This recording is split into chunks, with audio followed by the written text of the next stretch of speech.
샬롬 할렐루야. 창세기 2장 7절. 여호와 하나님이 땅의 흙으로 사람을 지으시고 생기를 그 코에 불어 넣으시니 사람이 생명이 되니라. 아멘. 창세기 강의 30번째 생명의 시입니다. 사람이 성령을 받기 전에는 생명의 씨가 죽은 것처럼 있었기에 마음속에 영도 힘없이 가만히 있었습니다. 대신 혼이 마음을 주장했고 육체의 소욕을 따라 몸이 움직였지요. 그런데 사람의 혼을 주관할 수 있는 존재가 있습니다. 바로 사단입니다. 사단은 루시퍼의 마음으로서 사람들의 혼을 주관할 때 선한 쪽이 아닌 악한 쪽으로 생각하게 합니다. 상대를 미워하게 하고 감정을 품게 하며 시기하고 판단하고 정죄하게 합니다. 사람들이 사단의 사주를 그대로 받아들이면 그 다음은 마귀가 역사하여 악한 생각을 행함으로 나타내게 부추기지요. 다른 사람을 비난하거나 욕하는 말을 내뱉기도 하고 감정을 못 이겨 상대를 때리기도 합니다. 육체의 소욕을 따라 무절제한 행동을 하며 방탕한 생활을 하기도 하지요. 이것이 바로 생명의 씨가 싹트지 못해서 영이 아무 힘없이 있는 사람의 모습입니다. 영이 활동을 못하니 혼이 주인이 되어 있었지요. 그리고 이 사람의 혼은 어둠의 영인 사단의 사주를 받았던 것입니다. 성령 받지 못한 사람들은 자기 스스로 모든 것을 판단하고 결정한다고 생각을 하지만 그것은 착각입니다. 사단의 교묘한 사주를 받고 있다는 것을 알지 못하는 것이지요. 그러나 성령이 오셔서 생명의 씨를 싹 틔워주면 그 순간부터 전세가 바뀌게 됩니다. 마치 죽은 것처럼 가만히 있었던 영이 살아나서 생명 활동을 시작하는 것이지요. 이 영은 성령의 주관을 받습니다. 성령은 진리의 영이기에 우리를 진리로 인도하시지요. 예를 들어서 용서하기 어려운 사람이 있다면 성령께서는 주님의 용서와 사랑을 떠올려 주셔서 상대를 용서할 수 있도록 도와주십니다. 이렇게 성령의 주관에 순종하여 용서하면 마음에 영적인 사랑이 임하게 되고 영은 그만큼 더 성장하게 되지요. 또한 어떤 약속이나 계명을 정말 지키기 어려운 상황에서도 지킬 수 있는 사람이 됐다고 합시다. 그러면 변개하고 간사한 마음이 사라지고 더 참되고 진실한 마음이 되어 영도 그만큼 더 성장하는 것입니다. 다시 말해서 성령께서 주관하시는 대로 하나님의 말씀을 따라 순종하는 만큼 마음 안에 영이 쑥쑥 성장한다는 사실입니다. 이렇게 영이 쑥쑥 성장함으로 인해 마음 안에서 악이 모두 사라지면 그때 바로 영의 마음이 됐다고 하지요. 여기서 더 나아가 마음 안에 선과 사랑이 가득 채워지면 온 영의 마음이 됩니다.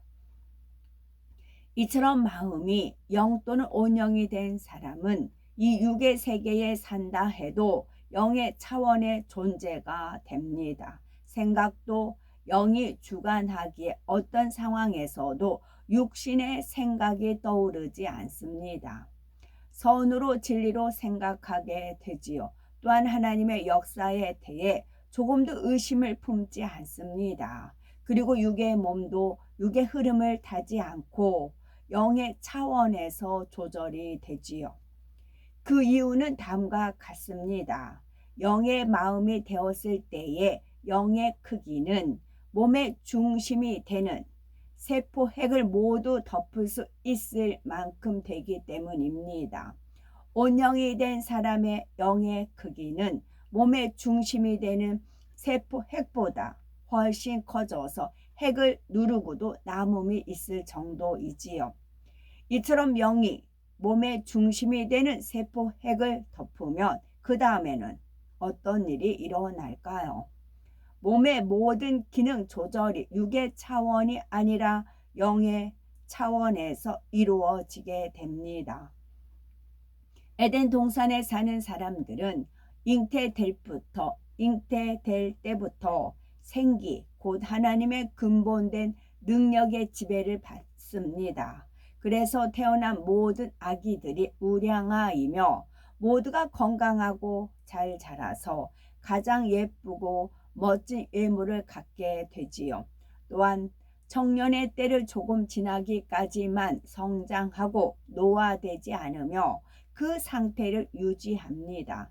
에덴 동산은 영의 공간이고 에덴 동산의 사람들은 생명이기 때문에 이처럼 될 수가 있는 것이지요.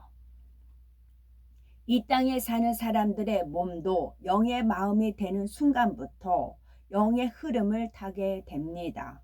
몸의 모든 기능 조절이 영의 차원에서 이루어지지요. 영의 차원에서 몸이 조절될 때 나타나는 현상이 있습니다. 첫째는 몸의 모든 기관이 정상적으로 기능할 수가 있게 됩니다.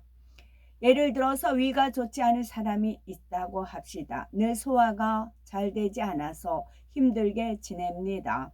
이런 사람이 하나님의 말씀대로 행하여 마음을 영으로 일구면 어느새 위의 기능도 좋게 바뀌는 것이지요.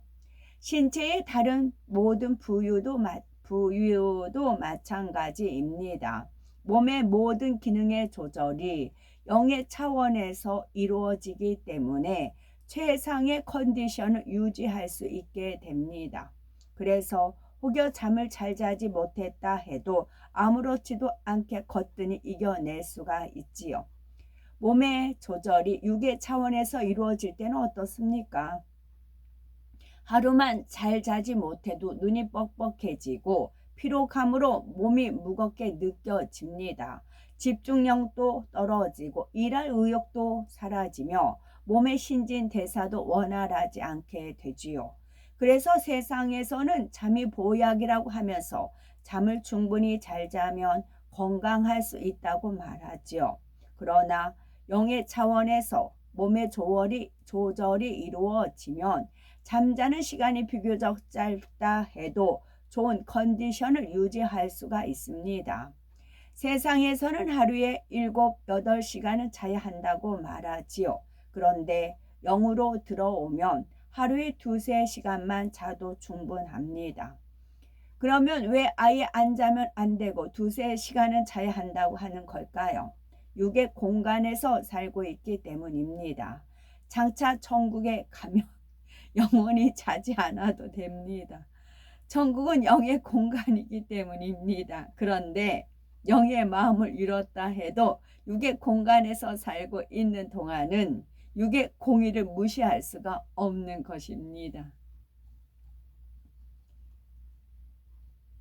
영의 차원에서 몸의 조절이 이루어지면 음식도 꼭 필요한 양만 먹어도 건강합니다. 육의 사람들은 건강을 위해서 때를 쫓아 고기를 먹기도 하고 보약이나 건강식품도 찾아 먹지요. 그런데 이처럼 잘 챙겨 먹는 사람들 중에서도 질병에 걸리는 경우가 적지 않습니다. 몸이 아주 건강하던 사람들도 어느 순간 갑자기 병에 걸리는 경우도 있지요.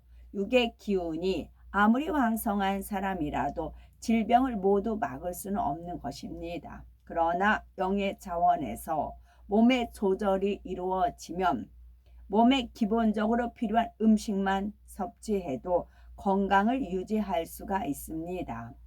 주님의 길을 예비하는 사명을 감당했던 세례 요한은 마가복음 1장 6절에 메뚜기와 석청을 먹었다 하였지요. 세례 요한은 자기 때가 되기까지 광야에서 지내며 앞으로의 사역을 준비했습니다. 광야에서는 좋은 음식을 구하기 어려워서 메뚜기와 석청을 먹었지만 건강했던 것이지요. 또한 다니엘과 세 친구는 어떠했습니까? 바벨론의 포로로 잡혀가서 왕궁에서 생활할 때 왕이 지정해준 진미와 포도주를 먹어야 하는 상황이 됐지요.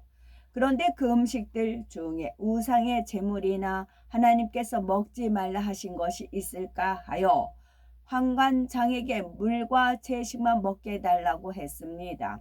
열흘 동안 시험해 보고 그 결과에 따라 결정하기로 했지요.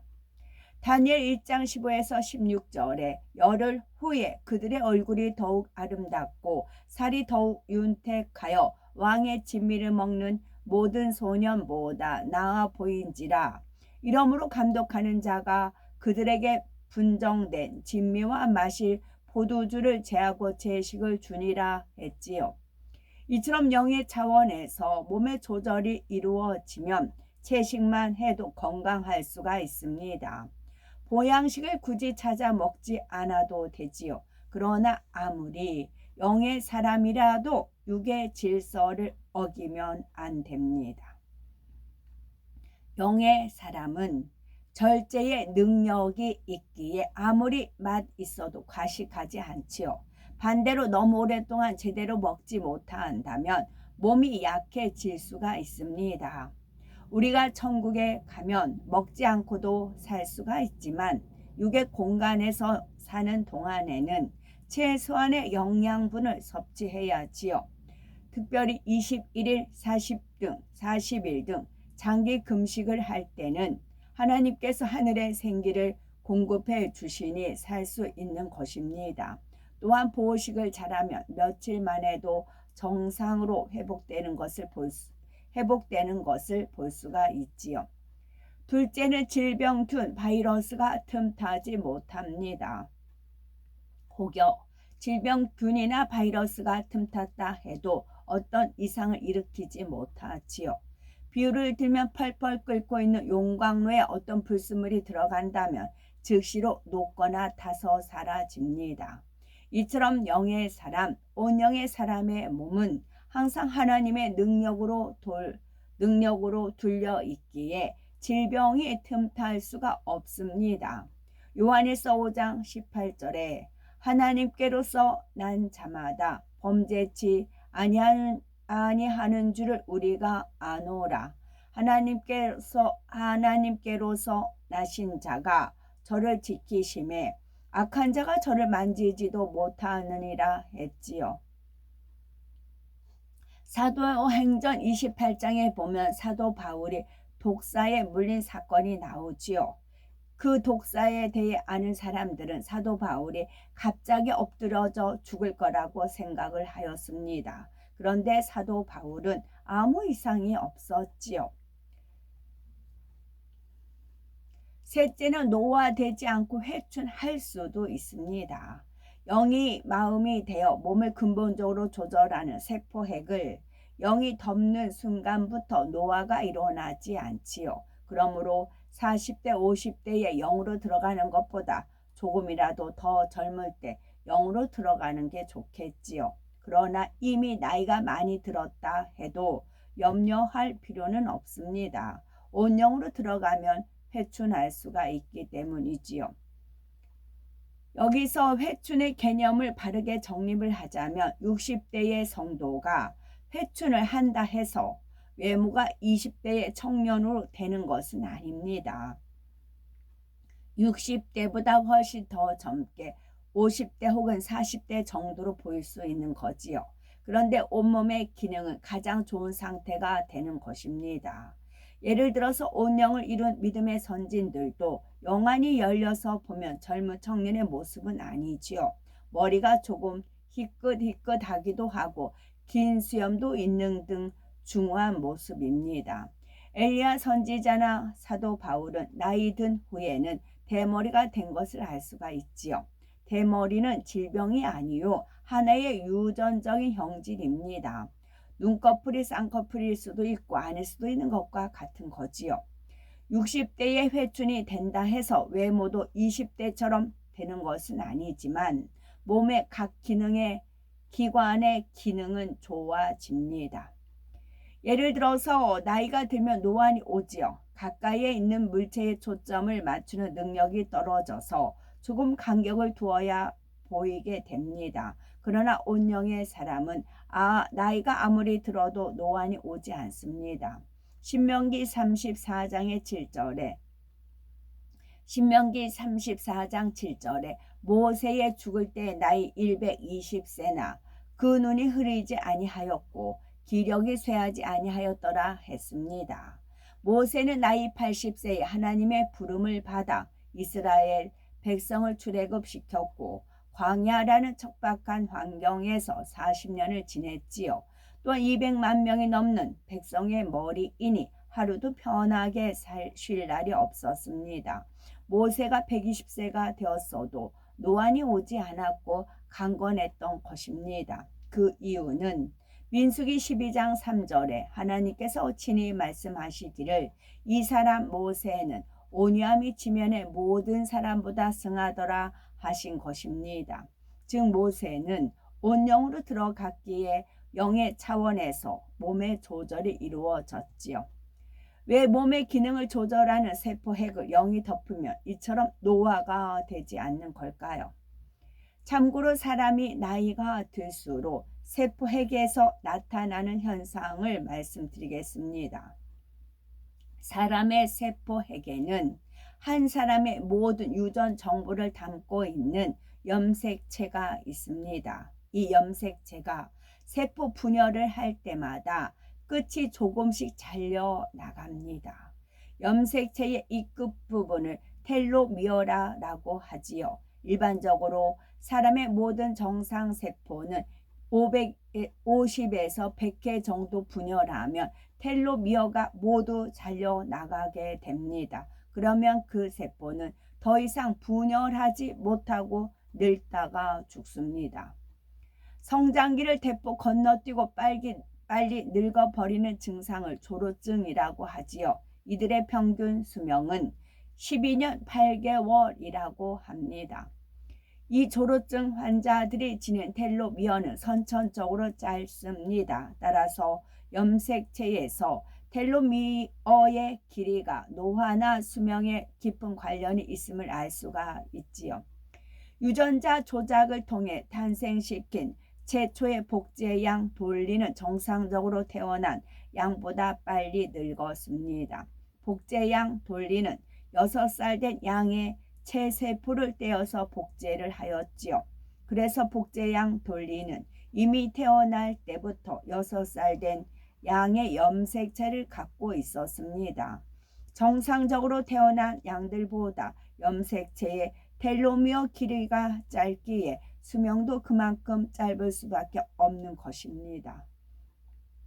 우리 몸의 세포 중에서 세포 분열이 계속해서 일어나는 곳이 있습니다. 예를 들어서 머리카락, 손톱, 발톱은 나이가 들어도 계속해서 자라지요. 또한 암세포의 경우도 죽지 않고 계속 분열합니다.